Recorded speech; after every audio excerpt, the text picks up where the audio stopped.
Les Shadocks ont pondu de grandes quantités d'œufs en arrivant sur la Terre. Ils attendent patiemment qu'ils éclosent pour partir conquérir la planète. Mais il y avait un inconvénient. C'est que les Shadocks, comme vous le savez, pondaient des œufs en fer. Ils avaient trouvé ça astucieux étant donné que, comme ils avaient de trop longues pattes, les œufs ordinaires se cassaient.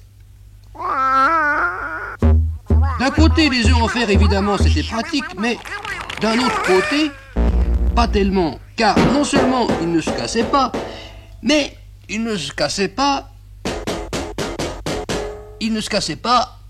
du tout. Si bien que, quand l'œuf était mûr, en quelque sorte, le Shadok qui était dedans ne pouvait pas sortir.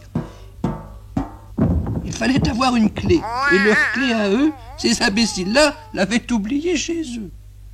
C'était un spectacle vraiment affligeant de voir ces pauvres bêtes qui, pendant des générations et des générations, s'étaient donné tant de mal pour réussir à pondre des œufs incassables, s'en donner maintenant 1000 fois plus pour essayer de les casser.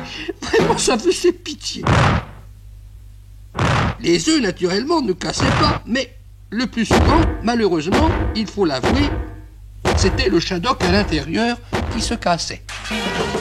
Alors, au lieu de couver leurs œufs normalement comme vous l'auriez fait vous et moi, les Shadocks les mettaient à rouiller. Mais ça prenait pas mal de temps. Et souvent, le Shadok était déjà très vieux quand il sortait. Et ça valait vraiment plus la peine.